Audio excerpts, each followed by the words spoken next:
Philippine National Anthem.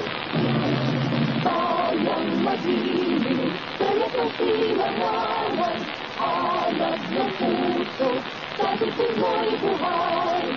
Lupang hirang, dulang ka lang magiting, sa manlulupin, di ka patitiis, sa dagat at bundok, sa simula, sa langit ng baga, magdilag ang tula at awit ka, paglayang minamahal, ang sikap ng watawat mo'y tagumpay na naglilinis, ang bituin at araw na kailan pa may dinagdidilim, lupa ng araw ng walhati pagsinta, buhay ang langit sa piling mo. Aming ligaya na pag may mga api, ang mamatay lang dahil sa'yo. Iniibig ko ang Pilipinas, aking lupang sinilangan, tahanan ng aking lahi. Pinukupkup ako at tinutulungang maging malakas, masipag at marangal. Dahil mahal ko ang Pilipinas, dirindin ko ang payo ng aking magulang. Susundin ko ang tuntunin ng paaralan.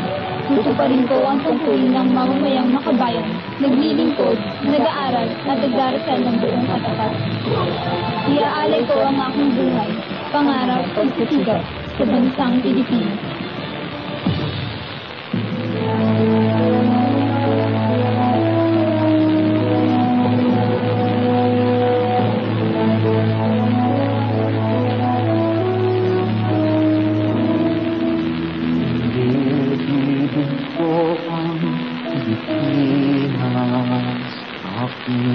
Ang silangan kanan ng aking lahi.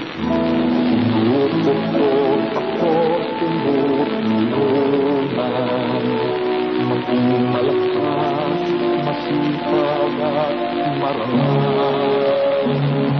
Mahal ko ang Pilipinas, hiling ko ang payo ng aking magulang. Sundin ko ang tuntunin ng paaralan. Tutuparin ko ang tungkulin ng mamamayang makabayan. Ang lilingkod, nag-aaral at nagkakal ng buong katapatan. Naalay ko ang aking buhay, pangarap at sikat sa bansang Pilipinas.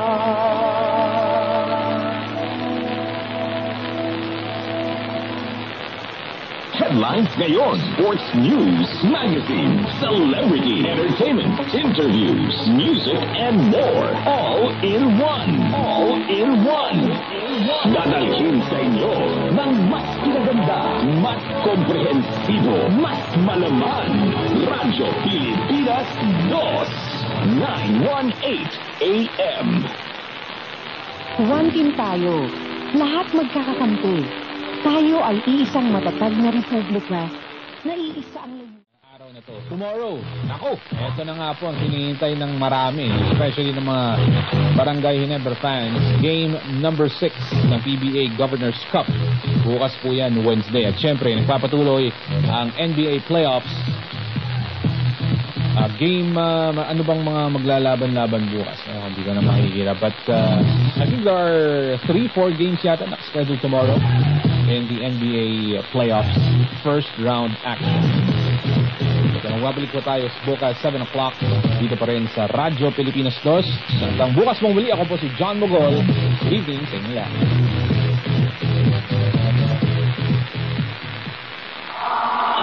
Hatol ng bayan. Election Quick Facts. Face-to-face campaign.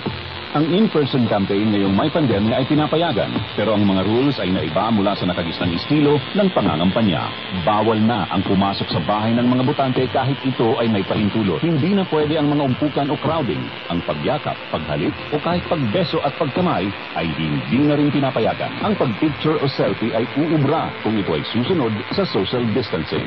Ang pamimigay ng pagkain, inumin at higit sa lahat ang pamamahagi ng salapi ay mahigpit na ipinagbabawal. Ang mapatutunayang nakagawa ng election offense ay maaaring maparusahan ng pagkakakulong o disqualification mula sa pampublikong tungkulin. Hatol ng Bayan sa Radyo Pilipinas. Ready ka na bang ma-experience ang bagong MRT3? Serbisyong mas pinaganda na, libre pa. Important reminders lang po para sa ating mga commuters para maka-avail ng free ride from March 28 to April 30, 2022. Sa mga babiyahe ng single journey, magtungo sa ticket booth para kumuha ng SJT. Sabihin lang sa ticket seller ang stasyon kung saan ka bababa. Para naman sa mga may valid stored value o gift card, pagdating sa ticket gate ay itap ang inyong card para makapasok sa platform. Siguraduhin na ang card na ginamit pagpasok ay same card na itatap sa pag-exit. Ito po ay free of charge. At siyempre, lagi pa rin sundin ang mga health and safety protocols sa mga istasyon at loob ng tren. Ingat po sa biyahe. A public service announcement from Radyo Pilipinas. Headlines ngayon, sports news, magazine, celebrity, entertainment, interviews, music, and more. All in one. All in one. Dadalhin sa inyo ng mas pinaganda, mas komprehensibo, mas malaman. Radyo Pilipinas 918 AM. Philippine Broadcasting Service, 70 years of broadcast heritage. Ladies and gentlemen, the Philippine National Anthem.